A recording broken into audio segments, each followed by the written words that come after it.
Alors, il est 17 heures, heure de l'Est, donc nous allons débuter. Bienvenue à tous et à toutes. Je sais qu'on n'a pas encore de gros nombre, on s'attendait à 8 personnes, mais on va commencer tout de suite.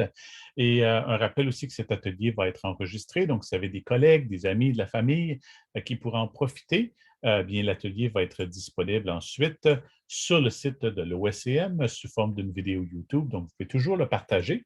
Évidemment, l'avantage de participer lors de l'atelier, c'est la possibilité d'être capable d'interagir, poser des questions, laisser des commentaires. Donc, cet atelier s'intitule L'apprentissage par le jeu. Il s'agit d'une première séance. Donc, aussi, vous pouvez toujours indiquer à vos collègues, vos amis, votre famille, le fait qu'on a aussi 2 autres séances sur l'apprentissage par le jeu. Et je vais vous présenter là, un petit peu la progression qu'on va suivre pour découvrir ce beau concept. Donc, je me présente, moi, c'est Dominique Tremblay, je suis un enseignant agréé de l'Ontario. Je suis depuis une douzaine d'années consultant en éducation. J'ai été 13 ans en salle de classe et je suis aussi un enseignant accrédité par l'Académie Lego Éducation. Donc, ce qui veut dire que j'offre des formations reconnues par Lego Éducation. Mais aujourd'hui, bien, on ne se concentre pas seulement sur le Lego. On va regarder le jeu dans son ensemble, mais il y a des informations, beaucoup d'informations et de la recherche aussi qui nous vient du Lego Foundation. Et le Lego Foundation, c'est un organisme à but non lucratif, évidemment qui a été démarré par Lego, mais qui a maintenant un petit peu qui est sa propre entité. Et ils font de la recherche universitaire en ce qui a trait à l'apprentissage par le jeu, que ce soit avec les briques et les pièces de Lego ou d'autres jouets, de voir comment est-ce que les élèves apprennent par le jeu. Donc, je me suis beaucoup basé sur la recherche qui a été faite par ce groupe-là pour vous amener ce qu'on va voir aujourd'hui. Vous avez ici mon numéro de téléphone, mon adresse de courriel et mon nom sur Twitter et Instagram si jamais vous avez besoin de communiquer avec moi après l'atelier. Donc, ceci dit, étant donné qu'on est aussi au Canada, je pense que ça serait bien qu'on prenne le temps de reconnaître la terre-mère sur laquelle on se retrouve.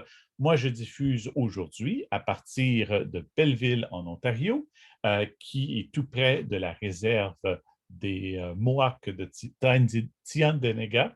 Tyendinaga, je te fais le dire comme il faut.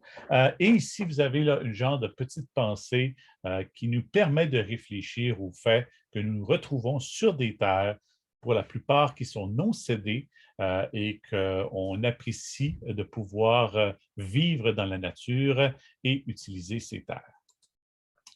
Si vous le voulez, il y a une zone de clavardage. Si vous voulez allumer votre micro, si c'est possible.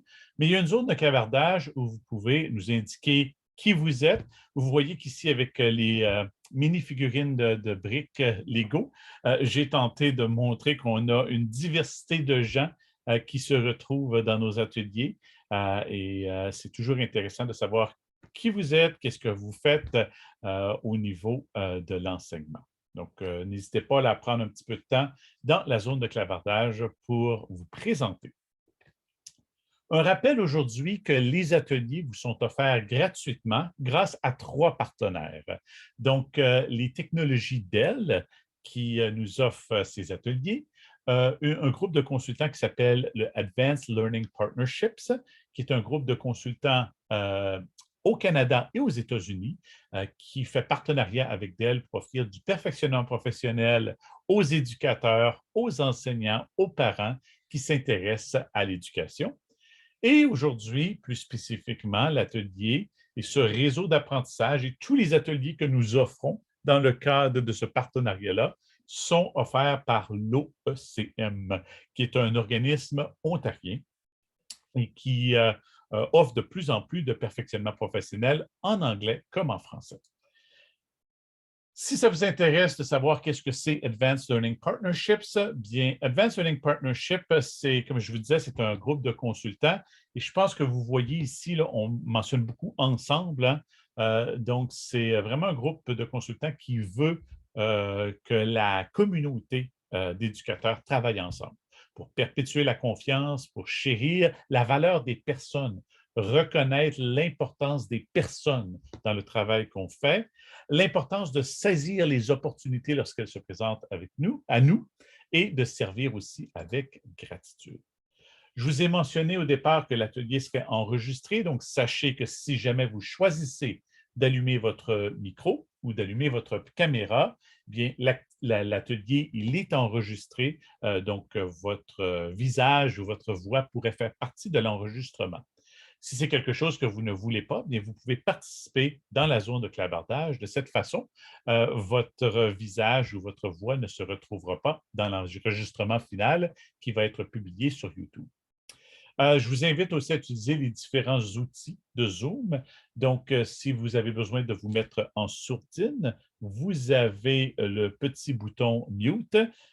Si jamais vous voulez nous présenter votre beau visage, vous avez le bouton de la caméra. Vous avez aussi la messagerie privée ou la messagerie publique. Donc, lorsque vous envoyez un message, vous pouvez envoyer un message juste à moi ou à l'ensemble du groupe. Si jamais vous voulez nous donner un petit peu de rétroaction, vous pouvez nous donner des petits applaudissements, des pouces vers le haut, des petits cœurs. Ça fait toujours plaisir de savoir que vous êtes vivant et que vous participez activement. Donc, vous pouvez utiliser les réactions dans Zoom. Ceci dit, je vous présente, c'est déjà commencé, on reçoit les pouces vers le haut, excellent. Je vous présente l'ordre du jour aujourd'hui. Comme je vous disais, c'est notre premier atelier, donc je veux faire une mise en contexte. Qu'on parle, c'est quoi l'apprentissage par le jeu? Pourquoi est-ce qu'on fait ça? Il y a une conception un peu ironique, l'apprentissage par le jeu, ça se fait juste en maternelle, ça se fait juste au jardin d'enfants, ça se fait juste au kindergarten.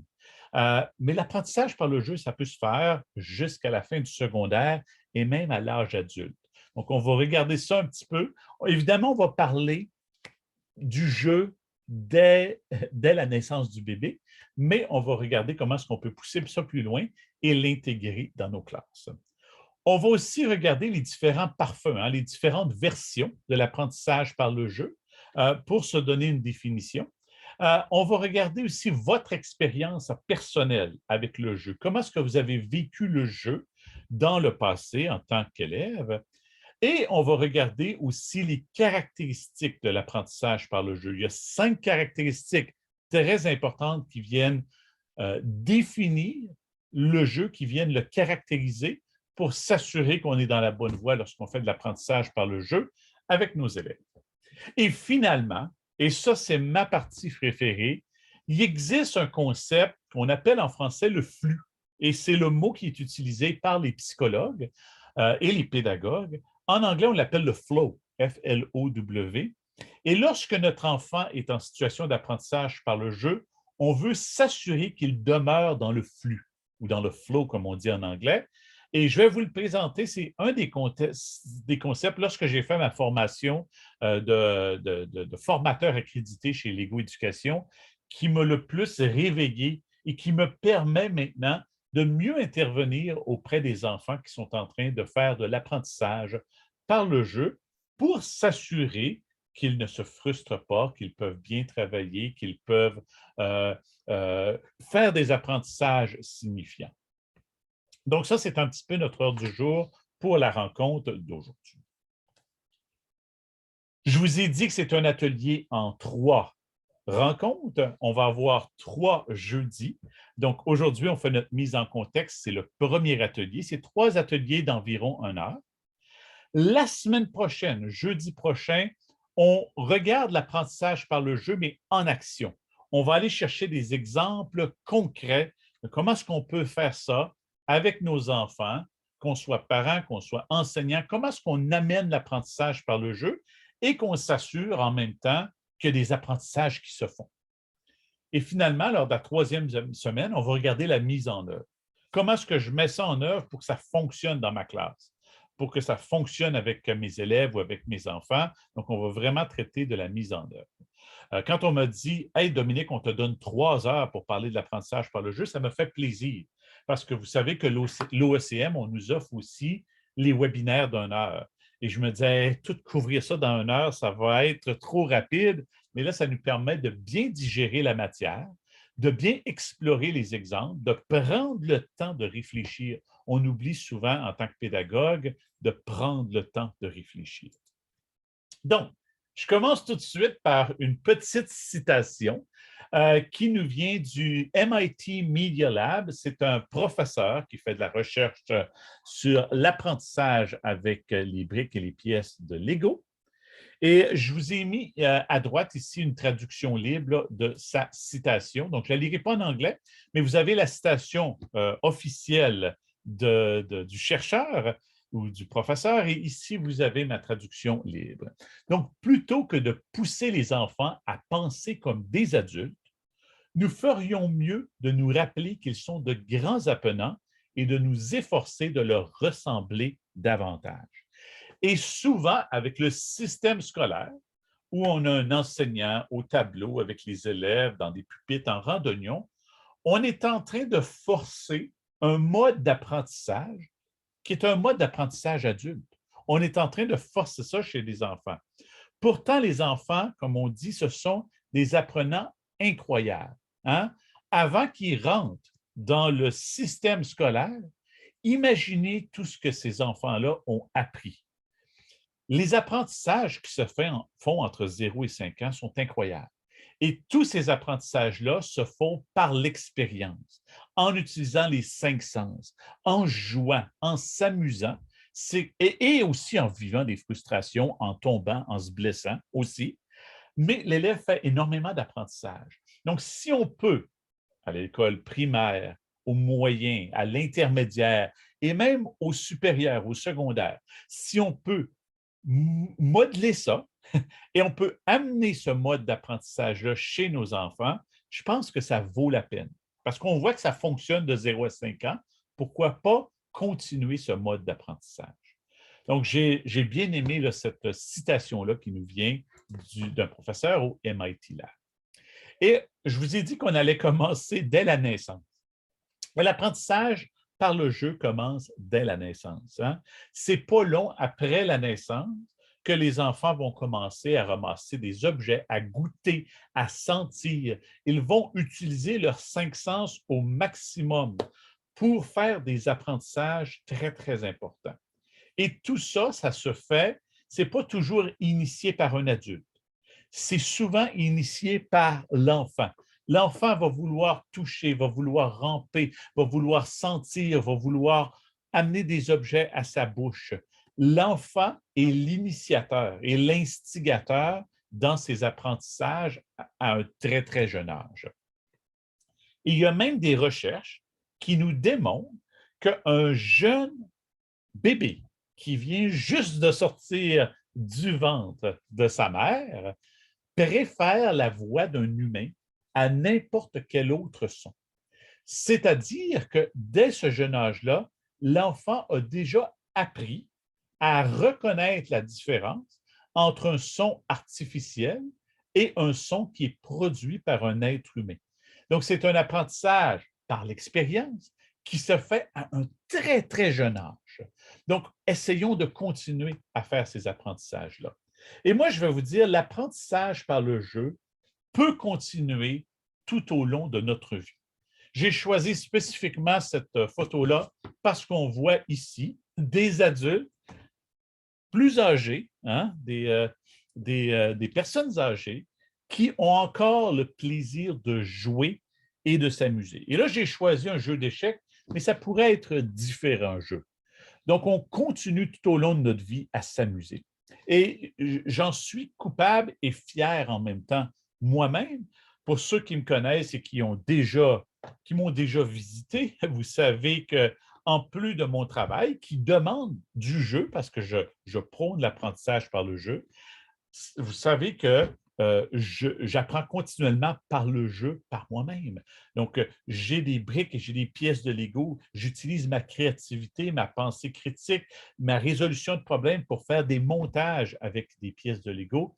Pour moi, c'est jouer en tant qu'adulte. Certains adultes vont jouer d'autres façons. Il y en a qui vont faire des sports où ils sont en train d'apprendre.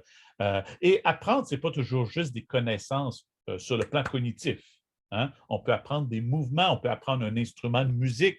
Et souvent, il y a des gens qui, finalement, quand arrive la retraite, vont reprendre l'apprentissage par le jeu. Ils vont faire des activités d'artisanat, des sports, des activités ludiques, des jeux de société, des jeux entre adultes, parce que maintenant, ils ont le temps. Donc, donnons-nous le temps en salle de classe pour vivre cet apprentissage-là par le jeu avec les enfants au primaire, au moyen, à l'intermédiaire et au secondaire.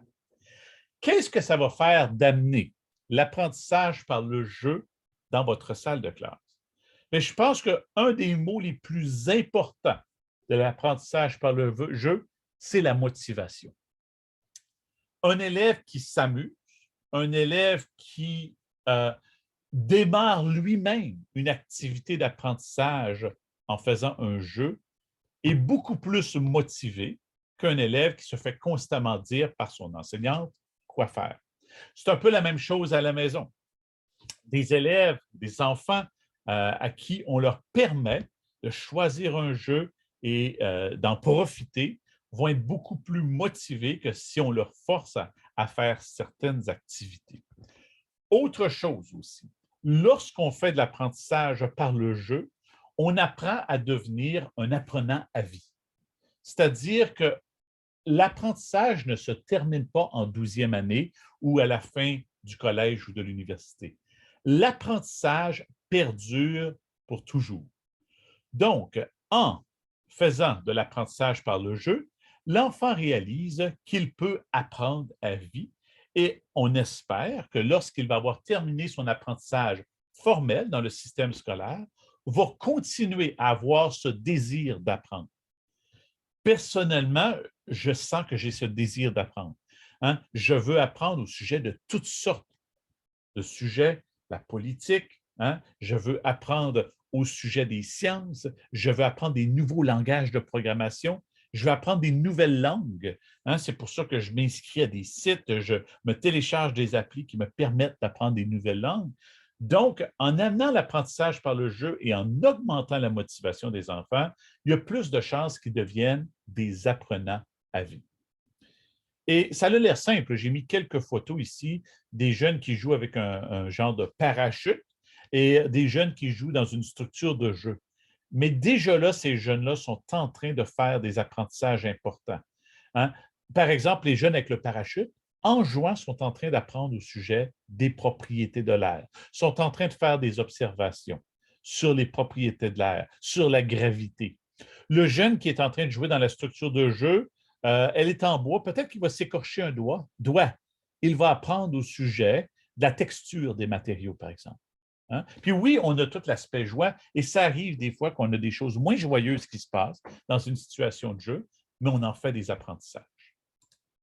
Donc, l'apprentissage par le jeu, comme tel, ce que ça va nous permettre de viser comme habileté, spécifiquement les habiletés complexes de la pensée supérieure. Lorsqu'on fait de l'assemblage, lorsqu'on joue avec des éléments, on tente de les mettre ensemble, lorsqu'on apprend à faire du jardinage pour le plaisir, on développe nos habiletés de la pensée supérieure. Notre habileté à traiter l'information, à observer. J'ai mis résoudre des problèmes. Hein, quand on joue un jeu, ça ne fonctionne pas toujours du premier coup. Donc, nos habiletés à résoudre des problèmes. Souvent, les jeux vont se faire avec un ami, avec un frère, une sœur, un autre élève. Donc, on a tout l'aspect collaboration. Et spécifiquement, ici, on fait beaucoup d'apprentissage socio-émotionnel.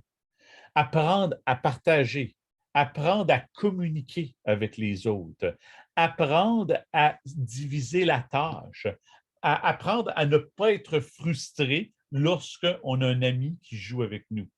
Tous ces apprentissages-là sont extrêmement importants. Ce n'est pas seulement les apprentissages cognitifs qui sont importants. Et évidemment aussi, l'élève va apprendre la pensée critique. Qu'est-ce qui est le plus important? Qu'est-ce qui est le meilleur? À établir des critères, même si ça ne se fait pas de façon formelle, l'enfant est constamment en train de développer sa pensée critique.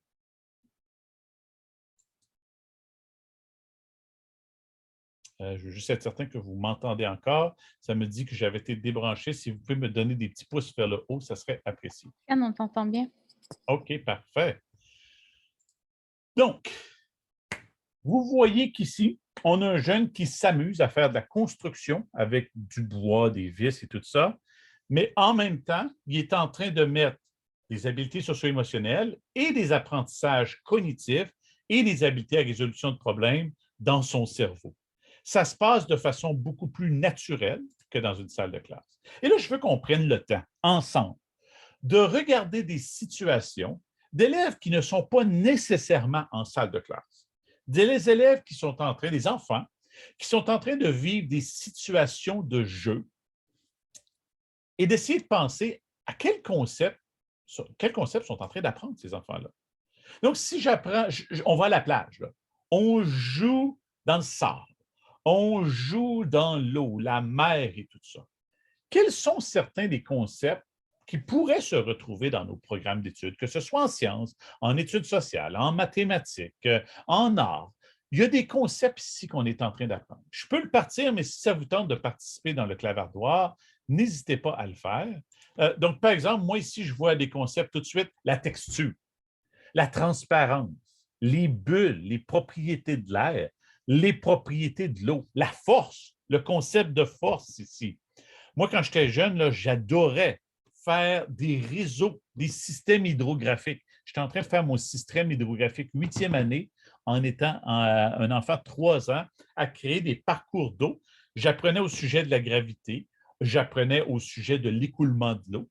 Tout ça dans une situation de jeu. Il n'y a personne qui me dit tu dois faire ça. J'étais dans une situation de jeu et je faisais ces apprentissages-là sans m'en rendre compte. Maintenant, en tant qu'éducateur, en tant qu'élève, pardon, en tant qu'éducateur, en tant qu'enseignant, en tant que parent, est-ce que c'est correct d'amener certains des concepts pendant ou après? Hein, pour être certain que l'élève acquiert le bon vocabulaire. Parce que, par exemple, un enfant n'apprendra pas nécessairement le concept de gravité avec le mot gravité. Il va explorer la gravité, il va explorer les propriétés des fluides en jouant à la plage, mais il n'y aura peut-être pas la terminologie appropriée. Donc, oui, c'est correct. Puis on va aller voir tantôt quand on va parler du flux ou du flow en anglais, à quel moment on peut se permettre d'amener ce vocabulaire-là chez l'enfant. Donc, je vais vous donner un autre exemple. Je ne sais pas si vous avez pensé vous-même à des concepts ici qui sont vus par ces activités-là, mais j'en donne un autre ici. Où là, ici, on a un événement un peu malchanceux. Hein, on a un petit enfant qui est en train de se promener avec ses cocos de Pâques et malheureusement, il a trébuché et tous ces petits cocos se sont retrouvés sur le sol. Donc, il y a des concepts ici qu'on est en train d'explorer, que l'enfant a vécu dans cet événement-là.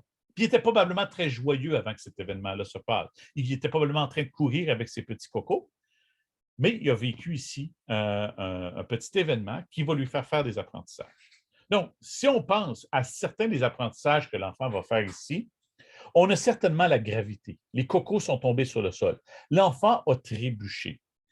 L'enfant est aussi en train un peu d'apprendre au sujet du centre de gravité. Hein?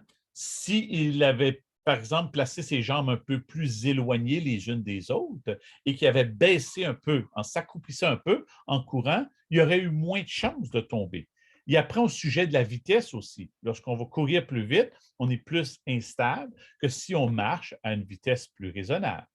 Si certains de ces cocos se sont brisés, l'enfant apprend aussi au sujet des propriétés des matériaux. Hein, il apprend, par exemple, que la coquille peut se briser. Donc, la résistance d'une structure. Il y a certains matériaux qui se cassent plus facilement que d'autres. Peut-être qu'il va apprendre aussi au sujet de l'absorption. Le petit paillis que dans son panier permet d'absorber les chocs. Peut-être qu'il va apprendre aussi l'importance de mettre un couvercle sur son panier lorsqu'il se déplace. Vous voyez, beaucoup de concepts qu'on apprend en vivant ces expériences de jeu. Je prends un autre exemple ici. Un enfant qui est en train de jouer avec des bulles de savon. On donne beaucoup de liberté, l'enfant est en train de jouer. L'enfant va faire des plus petites bulles, des plus grosses bulles, ajouter plus de liquide, moins de liquide à son petit bâton. L'enfant va observer des couleurs hein, qui semble apparaître. Peut-être que l'enfant va dire maman, papa, monsieur, madame, est-ce qu'on peut ajouter plus de savon, moins de savon? Qu'est-ce que ça fait comme différence lorsque je change mon liquide? Faire des plus petites bulles, des plus grosses bulles, faire éclater des bulles. Donc, vous voyez qu'encore une fois ici, il y a énormément d'apprentissage. Sans le réaliser, l'enfant est en train d'apprendre au sujet de la tension superficielle. Il est en train d'apprendre au sujet des liquides, le rôle du savon, les propriétés de l'air aussi, hein, l'air qui est emmagasiné et lorsqu'on brise la bulle, ben, l'air s'échappe. Donc, l'enfant est en train de faire des apprentissages au sujet des propriétés de l'air. À la bicyclette, c'est-tu le fun? Hein? C'est un beau jeu, ça, faire de la bicyclette, nos premiers pas en bicyclette. L'enfant est en train d'apprendre au sujet des engrenages. L'enfant est en train d'apprendre au sujet de l'équilibre, du centre de gravité, des forces, aller vers l'avant, l'arrière, la vitesse, le temps. Donc, l'enfant est en train de faire toutes sortes d'explorations. Peut-être qu'il va aller sur différentes surfaces aussi. Oh, c'est plus glissant sur cette surface-là. Oh, c'est plus rugueux ici. Oh, c'est plus difficile lorsque je suis sur la pierre concassée. Donc, l'enfant est en train d'explorer des concepts tout en jouant. Les ombres. Combien d'enfants ont du plaisir à jouer avec les ombres à un jeune âge? Hein? Ils vont même essayer de faire des figures. Ils vont essayer de faire des ombres plus grands, des ombres plus petits, des ombres qui sont plus définies, des ombres qui sont moins définies.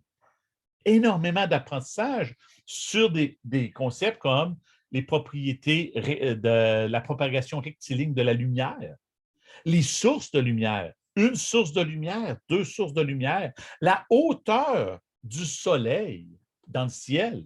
Oh, ça a un effet. Le temps de la journée à laquelle j'essaie mes ombres, ça a un effet. Donc, vous voyez qu'il y a énormément d'apprentissage en jouant avec les ombres. Il y en a plusieurs qui me disent ah, moi, faire de l'apprentissage par le jeu, on n'a pas le moyen d'acheter des jouets. On n'a pas le moyen d'investir dans des briques et des pièces de Lego à notre école. Mais sachez que faire des ombres, ça ne coûte rien. Il y a plusieurs projets ou il y a plusieurs activités d'apprentissage par le jeu qui ne coûtent pas une scène. Jouer dans le bain. Hein? À la maison, il y a tellement d'apprentissages qui se font lorsqu'on joue dans le bain. Puis n'hésitez pas là, à écrire dans le clavardage si vous avez des idées. Moi, j'essaie d'en sortir, mais si vous avez des idées de ce qui pourrait être appris quand on est dans le bain. Comme par exemple, l'enfant prêt au sujet de la propriété des fluides, la flottabilité, la densité. Certains objets flottent, d'autres ne flottent pas. Moi, je me trouvais drôle quand j'étais petit. Absorber de l'air dans mes poumons, je me mettais à flotter. J'expirais, je me mettais à couler. J'ai découvert ça dans le bain. Donc, il y a beaucoup. Si on met des bulles de savon dans le bain, hein, on apprend au sujet des bulles de savon. On apprend aussi au sujet de la température. Si on a tellement de plaisir dans le bain, puis on reste dans le bain pendant 1 heure et demie, oh, l'eau devient froide. L'enfant apprend au sujet du changement de la température. Beaucoup d'apprentissages qui se font dans le bain. Là, j'ai un petit parti pris, les briques de construction. Beaucoup d'apprentissages qui se font dans les briques de construction. Vous avez les façons d'assembler, centre de gravité, hein, les forces, la résistance structurelle, la symétrie dans les structures. Il y a énormément d'apprentissage. Et même si au niveau du nombre, hein, combien de blocs ça va me prendre pour me faire une certaine hauteur, énormément d'apprentissages ici qui se font juste avec des briques comme ça ici, en jouant. Juste avoir un animal de compagnie aussi à la maison amène des apprentissages importants au niveau, par exemple, des textures du pelage, nos responsabilités, nourrir l'animal, qu'est-ce que ça a besoin, quels sont les besoins d'un animal de compagnie. Il y a énormément d'apprentissages qui se font ici. Le comportement d'un animal de compagnie aussi. Oh, ça, c'est super amusant. Jouer dans la peinture. Hein? Il n'y a rien de plus amusant que jouer avec la peinture, surtout lorsque c'est de la peinture au doigt. L'élève va apprendre, par exemple, le concept, puis des fois, on n'aime pas ça, mais ils vont apprendre le concept de tâche. Ils vont tacher leurs vêtements, ils vont tacher les objets, tacher le mur. Ils vont apprendre au sujet du mélange des couleurs. Ils vont apprendre aussi au sujet des changements comme un liquide qui va sécher, hein, au fil du temps. Le papier qui va se retrousser quand on met trop de peinture liquide. Donc, il y a énormément de concepts qui sont découverts ici par le jeu. Les structures de jeu dans les parcs. Je pense que vous pouvez vous imaginer que les enfants ici vont apprendre au sujet du frottement. Ils vont apprendre au sujet de la gravité, ça se peut qu'ils tombent quelquefois. Ils vont apprendre au sujet de la stabilité. Peut-être que s'ils se glissent puis il fait chaud, ils vont apprendre au sujet de la température. La glissoire va peut-être être très, très chaude.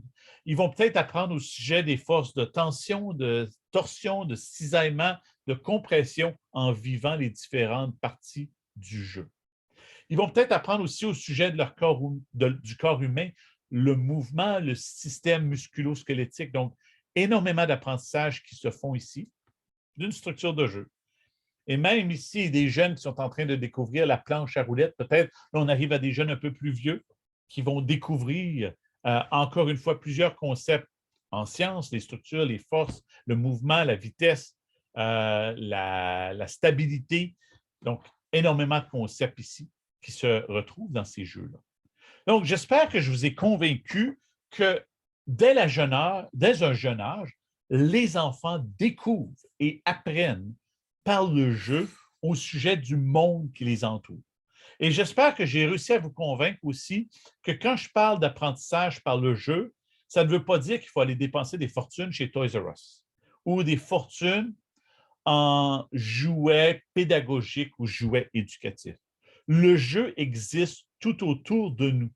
Des enfants qui apprennent à faire du théâtre ensemble, à faire de la danse, des enfants qui veulent faire un petit spectacle, des enfants qui jouent à la tag, sont en train de faire des apprentissages sans nécessairement acheter de matériel. Ce n'est pas toujours obligatoire. Des enfants qui vont jouer en forêt avec des bouts de bois, des brindilles, de la terre, des roches, sont en train de faire des apprentissages aussi. Et ici, je ne sais pas ce que vous en pensez, j'amène une citation de Carla Rinaldi, qui est la présidente de Regio Children, et elle amène l'analogie du papillon. Et elle, ce qu'elle dit, c'est qu'un papillon a besoin de ses deux ailes pour voler. Si le papillon avait une seule aile, il ne pourrait pas voler. Selon Carla Rinaldi, cette analogie-là serait aussi vraie pour l'apprentissage et le jeu. C'est-à-dire que le jeu serait une aile et l'apprentissage serait une autre aile et que l'un ne peut pas exister sans l'autre. Donc, lorsqu'on est en train de jouer, on ne peut pas ignorer le fait qu'on fait des apprentissages. Et lorsqu'on fait des apprentissages, on ne peut pas ignorer que ça nous prend le jeu pour faire des apprentissages motivants et durables. Évidemment, pas tous les gens sont d'accord avec cette analogie-là, parce qu'il y en a qui disent, ben, nous, nos enfants apprennent dans une salle de classe traditionnelle, ils ne sont pas en train de faire du jeu. Mais moi, j'aime bien cette analogie-là. Puis qu'on soit d'accord ou non avec, bien, ça nous amène à penser à cette analogie. Avant qu'on passe aux caractéristiques du jeu, je pense que ça serait important aussi qu'on prenne un instant pour voir en salle de classe, parce que là, on a parlé beaucoup du jeu à la maison. C'est correct, le jeu à la maison, c'est le fun, c'est bien, ça commence à 0 an, 0 mois, 0 jour. Mais quand on arrive en salle de classe, comment ça se fait? Ou quand l'enfant est à la maison et il commence à être un peu plus vieux, 5 ans, 6 ans, 7 ans, 8 ans, puis il veut jouer à la maison. Quel genre d'apprentissage par le jeu est-ce qu'on peut faire? Donc, il y en a différents. Vous avez le jeu libre. Et ça, si vous êtes un enseignante ou un enseignant de maternelle ou jardin en Ontario, c'est quelque chose qui est beaucoup prôné dans le programme CARE. C'est-à-dire où on a du temps dans la journée où on laisse les élèves jouer de façon librement. Dans le jeu libre, l'enfant est l'initiateur et aussi celui qui va gérer le jeu. Donc, c'est l'enfant qui va s'intéresser à un objet, à un événement, à quelque chose, qui va partir le jeu et qui va gérer le jeu. Donc, on n'a pas besoin de fournir des règles à l'enfant pour ce jeu-là.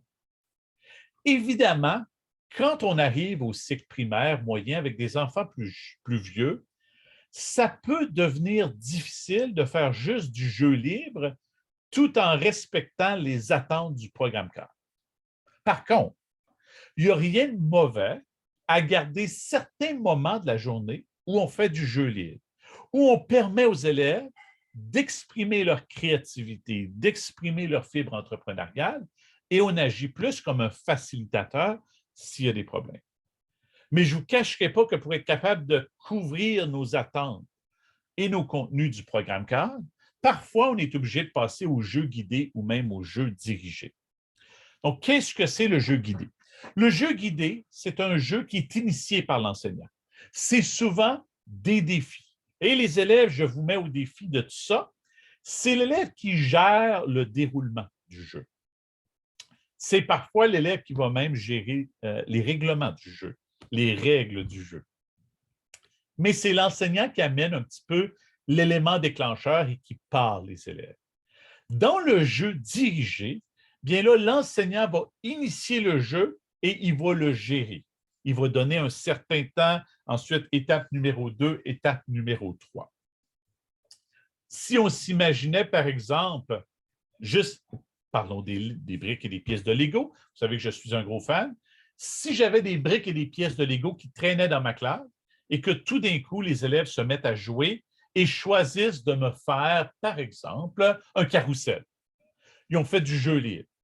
C'est eux qui ont initié l'activité et c'est eux qui ont choisi qu'est-ce qu'ils allaient faire. Le jeu guidé, je pourrais dire, « Hey les élèves, je vous mets au défi aujourd'hui, je veux que vous me fassiez des catapultes de Lego et je vous mets au défi de lancer la balle le plus loin possible. » J'ai initié le jeu, je laisse les enfants le gérer. C'est eux qui vont choisir les pièces de Lego qu'ils vont faire, c'est eux qui vont choisir comment est-ce qu'ils vont le construire, comment est-ce qu'ils vont construire leurs bras, comment est-ce qu'ils vont mesurer la distance. Je les laisse gérer ça. Ça donne un peu plus de liberté aussi aux élèves pour tous ces apprentissages socio-émotionnels. Hein, par exemple, une des choses que j'ai vécues quand on fait ça, il y a un peu de chicane pour la zone de testing. L'endroit où on va aller tester les catapultes, ben, des fois, non, c'est mon tour. Ah, tu l'as fait trop souvent, là, c'est rendu mon tour. Il y a tous ces apprentissages socio-émotionnels-là qui se font à ce moment-là. Dans le jeu dirigé, si je reprends encore cet exemple-là, je pourrais dire, OK, aujourd'hui, chers élèves, vous allez me faire une balançoire avec des briques et des pièces de Lego. Voici votre plan de montage dans le manuel ici. Vous pouvez le monter et après, lorsque vous avez fini, vous pouvez y apporter des modifications. Vous voyez que la créativité ici est beaucoup plus limitée parce que j'ai fourni un plan de montage, j'ai géré les étapes. Moi, ce que je vous suggère dans la salle de classe, c'est donner du temps pour du jeu libre aux élèves, mais aussi ayez certains jeux guidés qui sont initiés, vous faites une amorce, mais vous laissez beaucoup de liberté à l'enfant.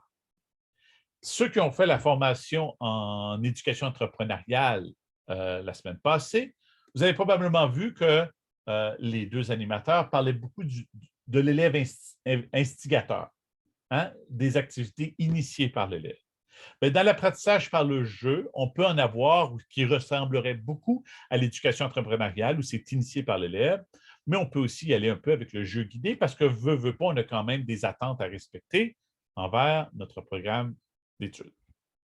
Ça, ce sont les genres de saveurs ou de parfums de l'apprentissage par le jeu. Maintenant, pour la prochaine partie, j'aimerais ça qu'on prenne le temps de faire dans notre tête un retour en enfance. Imaginez-vous, si vous avez 30 ans, faites un rewind d'au moins 25 à 28 ans. Si vous avez 40 ans, faites un rewind d'au moins 35 à 38 ans. Retournez en enfance et essayez de vous imaginer une situation où vous avez eu bien du plaisir. En anglais, on utilise dans la pédagogie, d'ailleurs suggéré par le Lego Foundation, le mot « hard fun ». Tu sais, là, quand tu as du fun, c'est amusant, tu es vraiment concentré par ce que c'est en train de faire, ils appellent ça du hard fun. Je vous invite à essayer de penser à une situation où vous avez eu du plaisir comme ça dans votre jeunesse. Ça pourrait être à 3 ans, 5 ans, 7 ans, 10 ans, 12 ans, 15 ans, mais dans votre jeunesse où vous avez vécu une situation de fun, hein, de plaisir. Et essayez d'y penser si ça vous tente de partager cette situation-là dans la zone de clavardage, n'hésitez pas à le faire. Essayez de penser à cette situation-là. Vous avez eu beaucoup de plaisir. Je vais vous donner un exemple pendant que vous êtes en train d'y penser de votre côté. Moi, quand j'étais jeune, les situations où on avait énormément de plaisir, c'est avec mes frères et sœurs. On avait un village de Lego géant. Donc, on prenait une salle au complet et on avait à l'intérieur de ce village-là des personnages et on avait nos propres histoires qu'on se créait. Chacun avait un rôle dans le village. Il y avait un maire, il y avait quelqu'un en charge de l'hôpital. Et là, on vivait des situations, des histoires. C'était pratiquement un téléroman basé sur notre jeu. Vous voyez qu'on faisait de la littératie ici. On faisait de la communication orale. On faisait beaucoup de 2D et de 3D dans notre design ici. Et on développait aussi nos habiletés socio-émotionnelles. Lorsqu'il y avait des conflits, on devait apprendre à gérer ces conflits-là. Lorsqu'on ne s'entendait pas sur une façon d'organiser le village, on devait utiliser des habiletés de gestion de conflits. Tout ça dans une activité qui était amusante, plaisante. Vous demanderez à mes parents, c'était parfois difficile de nous ramener à la table pour aller manger parce qu'on voulait finir notre histoire, on voulait finir notre construction. Donc ça, dans mon cas, c'était un exemple où on avait du hard fun, du vrai plaisir. Donc, j'espère que vous avez pu y penser. S'il y en a qui veulent partager, n'hésitez pas à le faire, à l'écrire dans la zone de clavardage. Mais ce qui m'amène à nos caractéristiques de l'apprentissage par le jeu. Donc, ces caractéristiques-là, elles sont super importantes parce que ça vient définir un peu qu'est-ce qu'on veut dire par du vrai apprentissage par le jeu. Donc, pour appeler ça de l'apprentissage par le jeu, il faut que ce soit significatif pour l'élève. Il faut que l'élève ait un intérêt. On ne peut pas lui imposer un jeu qui ne l'intéresse pas du tout. Il faut que l'élève voit une valeur. Hein? Puis pas nécessairement une valeur utile pour le reste de sa vie. Nous, on peut savoir que ça va être utile pour le reste de sa vie, mais quelque chose qui va vraiment l'intéresser, le passionner. Donc, que ce soit significatif, ça, c'est important. La deuxième chose, la deuxième caractéristique, je vous ai parlé de hard fun. Pour considérer ça de l'apprentissage par le jeu, il faut voir des sourires sur les visages. Il faut que l'élève soit joyeux. En anglais, il utilise l'expression joyful. Hein? On veut que l'élève, lorsqu'il est dans la situation d'apprentissage, ait du plaisir. Nous, on va avoir un rôle à jouer ici, en tant qu'enseignant, en tant qu'éducateur, pour s'assurer que l'élève demeure joyeux. Et c'est le flux que je vous parlais tout à l'heure. On s'en vient, on va finir avec le flux, notre formation aujourd'hui, mais ça, c'est important que l'élève demeure joyeux. Une autre chose, et ça, pas tous les gens sont d'accord pour le troisième. Selon la recherche du Lego Foundation, on nous dit que pour appeler ça de l'apprentissage par le jeu, il faut qu'il y ait des interactions sociales. Et là, il y en a qui disent, oui, mais moi, j'ai un enfant qui aime jouer par lui-même ou par elle-même. Est-ce que c'est de l'apprentissage par le jeu? Un enfant unique dans une maison, est-ce qu'il pourrait faire de l'apprentissage par le jeu? Et d'une certaine manière, oui. Parce que veut pas, même si pendant le jeu comme tel, il n'y a pas d'interaction sociale, pendant un jeu spécifique, disons que l'enfant fait une construction avec des briques et des pièces de Lego et il l'a fait toute seule. Il n'y a pas eu d'interaction sociale à ce moment-ci. Par contre, lorsqu'il a terminé, il va pouvoir vouloir le montrer à un autre enfant, à son enseignant, à son parent. Donc, il va avoir une interaction sociale comme ça. Peut-être que l'enfant va vouloir, et nous, on le vit, là. On fait quelque chose, on le publie sur Facebook, sur Instagram, pour avoir des commentaires de nos amis. Donc, l'interaction sociale n'est pas toujours pendant, mais elle peut aussi être après.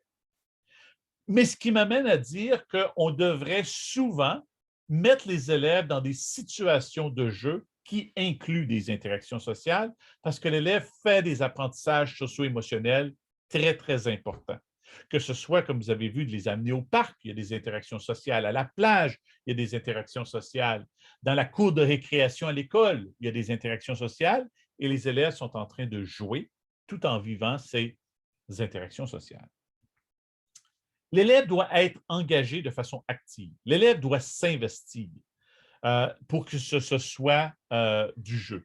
Un élève qui est vraiment dans une situation d'apprentissage par le jeu ne se laissera pas distraire par des choses qui sont autour d'elle ou autour de lui. On appelle ça, il va focaliser sur la tâche. Il va être vraiment attentif à la tâche. Je ne sais pas pour vous, mais lorsque je joue un match de Monopoly, je suis très engagé avec mes amis. J'ai des interactions sociales, j'ai du plaisir, je suis joyeux. C'est significatif pour moi parce que j'ai l'impression de faire des apprentissages. Je m'intéresse à la tâche de jouer au Monopoly. Donc, je suis engagé de façon active. Et le dernier, c'est itératif. C'est l'itération. Ça, qu'est-ce qu'on veut dire par un apprentissage itératif? Ça veut dire qu'il y a plusieurs itérations. Donc, on va essayer quelque chose, on va apprendre des choses qui ne fonctionnent pas pour améliorer notre modèle. Et ça, c'est vrai, ça fonctionne très, très bien quand on pense, par exemple, à des constructions avec des briques et des pièces de Lego. Hein, je fais une tour, elle ne se tient pas, je la modifie, j'en fais une deuxième version, puis une troisième version. Je fais un petit projet d'art et je vais y apporter des petits changements. Donc, ça, c'est important qu'il y ait cet aspect itératif-là où l'élève va améliorer, modifier, peaufiner. Hein, ce n'est pas juste je le fais une fois puis c'est fini. Je joue au Monopoly. À chaque fois que je joue, j'ai fait des nouveaux apprentissages, je vais utiliser des nouvelles stratégies, des nouvelles façons de faire. Donc, c'est important que cet apprentissage-là soit itératif. Donc, ça, ce sont les 5 caractéristiques que l'on voit dans l'apprentissage par le jeu. Et là, ce que je vous invite à faire, c'est dans la situation que vous aviez dans votre tête tout à l'heure. Hein? À la diapositive précédente, je vous invitais à faire un retour en enfance et à imaginer une situation. Comme par exemple, ici, l'enfant qui est en train de jouer au Jenga. Est-ce qu'il est joyeux? Est-ce qu'il y a des interactions sociales avec ses autres amis qui sont en train de jouer? Est-ce qu'il est engagé activement? Est-ce que c'est significatif pour cet enfant-là? Et itératif, dans le cas du jeu de Jenga, je pense que oui. Hein? On fait des apprentissages. La prochaine fois qu'on joue, on va utiliser des nouvelles stratégies pour s'assurer que ça demeure stable. Donc, on a un apprentissage qui est itératif. Donc, dans cette situation-là, moi, je vois, puis là, je ne vois pas vraiment le sourire de l'enfant parce que sa main devant son visage, mais je vois les 5 caractéristiques de l'apprentissage par le jeu. Puis je vous invite peut-être à mettre une petite réaction si l'exemple que vous aviez dans votre tête incluait les 5, ou peut-être qu'il n'incluait pas les 5, mais il en incluait 4, hein, si vous voulez juste nous l'indiquer. Une autre chose aussi, quand je vous parlais de l'interaction sociale à la fin, un élève qui préparerait, par exemple, un spectacle de magie ou un élève qui s'amuse en faisant de la cuisine. Peut-être qu'il le fait tout seul. Quand il va partager son mets avec les autres membres de sa famille ou avec les membres de sa classe, les amis de sa classe, ou lorsqu'un enfant va faire son petit spectacle de magie tout seul, mais ultimement, il va le présenter à un public, à son professeur, à ses amis, aux autres élèves de la classe, il est en train de vivre l'interaction sociale à ce moment-là. Donc, j'arrive maintenant au flux. Et il nous reste seulement une dizaine de minutes et je voulais garder le flux pour la fin parce que c'est ce qui est le plus important. On sait maintenant c'est quoi l'apprentissage par le jeu, pourquoi est-ce qu'on le fait, quel genre d'apprentissage on peut faire par le jeu, mais comment est-ce qu'on deal, nous en tant qu'adultes, avec un enfant qui fait des apprentissages par le jeu. Ce qu'on veut, c'est que l'enfant reste dans le flux. Le flux, qu'est-ce que c'est? C'est un bien-être profond. Tu es en train de jouer et ça va bien. Tu aimes ça, c'est le fun, tu te sens bien. Les psychologues vont le définir comme un état psychologique optimal, pendant laquelle l'enfant a une forte motivation, une très, très grande motivation et aussi une concentration très intense. Un élève qui est dans le flux ne se laisse pas distraire par ce qui est aux alentours. Il est motivé, il n'est pas découragé. Un élève qui est dans le flux là, n'essaiera pas de switcher d'activité, de passer à autre chose. Il est vraiment dans un état psychologique de bien-être profond. Donc ça, c'est un élève dans le flux, dans une situation d'apprentissage par le jeu. Est-ce que nos élèves sont toujours dans le flux? Non. Il faut être honnête, ils ne sont pas toujours. Et voici comment est-ce qu'on peut gérer le flux en salle de classe. Il y a deux raisons principales pourquoi un élève ne serait pas dans le flux. Si le défi est trop grand, je lance une activité à mes amis, à mes enfants, à mes élèves, et le défi que je leur donne dans une activité d'apprentissage par le jeu qui est guidée, c'est-à-dire que je l'initie, mais les élèves la gèrent. Si le défi est trop grand, les élèves vont avoir de l'anxiété de performance. Hein? Le défi est trop difficile pour eux, donc ils ne peuvent pas être dans le flux, ils ne peuvent pas être dans cet état de bien-être parce que le défi est trop grand. Une autre chose aussi, tu as les habiletés. Et sur ce diagramme-là, j'ai mis les habiletés sur l'axe des X. Encore une fois, ce dessin nous vient de l'égo-éducation, je dois le mentionner. Si l'élève a trop d'habiletés, c'est-à-dire que, par exemple, si je donne un défi de construction de Lego et l'élève a énormément d'habiletés en construction de Lego, donc le défi n'est pas suffisant pour les habiletés de l'élève, bien là, ça devient une source d'ennui. Un élève qui s'ennuie ou un élève qui a de l'anxiété de performance n'est pas dans le flux. Et ça, c'est vous en tant que magicien. C'est là votre rôle de facilitateur. On dit souvent dans l'apprentissage par le jeu, l'enseignant n'est pas si impliqué que ça. C'est l'élève qui gère son jeu. Mais vous, vous êtes un peu un magicien de l'éducation pour s'assurer que l'enfant reste dans le flux. Si le défi devient trop simple pour l'enfant, c'est correct de le lancer vers un défi supplémentaire pour s'assurer qu'il reste dans le flux. Si l'élève a un défi trop grand, c'est correct de travailler les habiletés de cet élève-là pour le ramener dans le flux.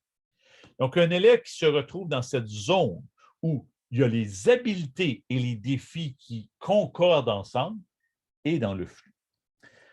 Ceux qui sont en pédagogie, vous savez qu'on parle souvent dans le monde scolaire la zone proximale de développement. La zone proximale de développement, c'est de donner des défis à l'élève qui sont légèrement au-dessus de ses connaissances et de ses habiletés, juste pour créer une mini-anxiété qui cause un apprentissage sans trop augmenter le défi. Donc ça, c'est le flux. Et je vois qu'on a le temps d'écouter une vidéo que je trouve excellente. On va terminer avec cette vidéo-là, qui nous présente le flux dans un cadre scolaire. Donc, vous allez voir, c'est dans une école. Et dans cette vidéo-là, vous allez voir qu'on voit comment est-ce qu'on peut faire de l'apprentissage par le jeu à un âge plus vieux. Hein, parce que là, les enfants que vous avez vus, j'allais chercher souvent des exemples de 0 à 5 ans. Donc, si vous me donnez un instant, je vais vous partager la vidéo, on va l'écouter ensemble. La vidéo est en anglais, mais je vais la commenter en français pendant qu'elle est en train de jouer. Donc, je fais ça ici. Je vais vous partager le son. Et voilà.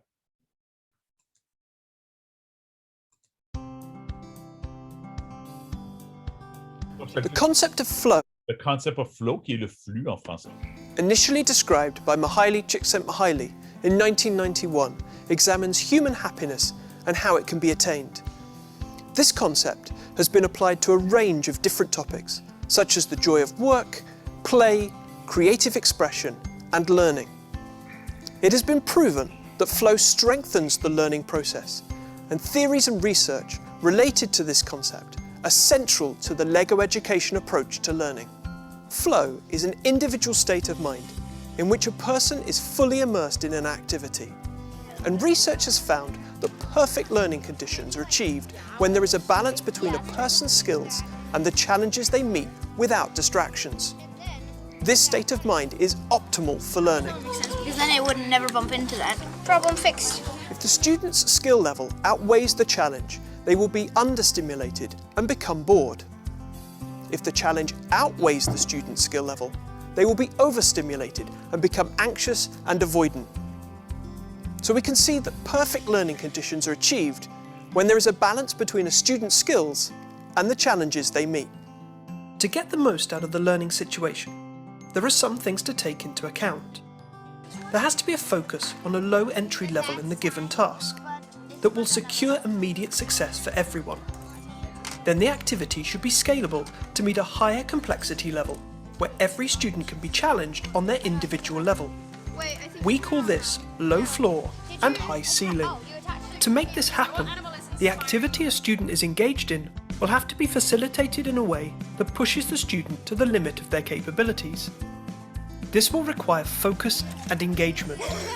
It should be seen as an ongoing process of challenging, focused work, followed by a stage where the learning will condense and where the student can achieve and feel success. This is repeated and leads to readiness for further challenges, extending the limits of abilities and skills. To support the presence of flow, a number of factors that influence the degree to which people are able to reach a state of flow must be taken into account. Those factors can be summed up as follows. There must be set up clear goals for the given task that are attainable and align appropriately with the student's skill sets and abilities. So it needs to have some other way of moving. You need to have a clear framework where milestones on the way to completing a task are defined. Okay, we know what we're doing then. You must find the appropriate balance between skill level and challenge. Yeah, you need a lot of focus for that, wouldn't you? Direct and immediate feedback. Successes and failures during the course of the activity provide immediate feedback so adjustments can be made.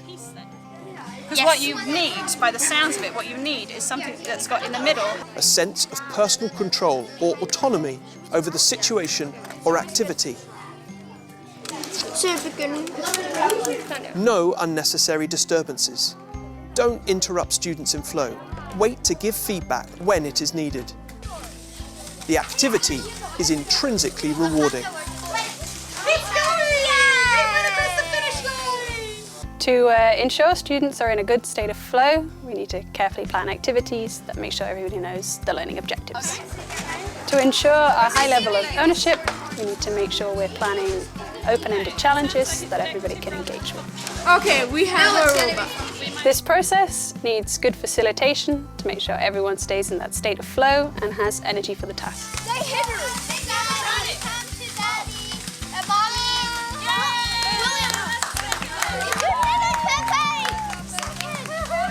It is important to understand and embrace the concept of flow to get the most out of teaching and learning with LEGO Education resources.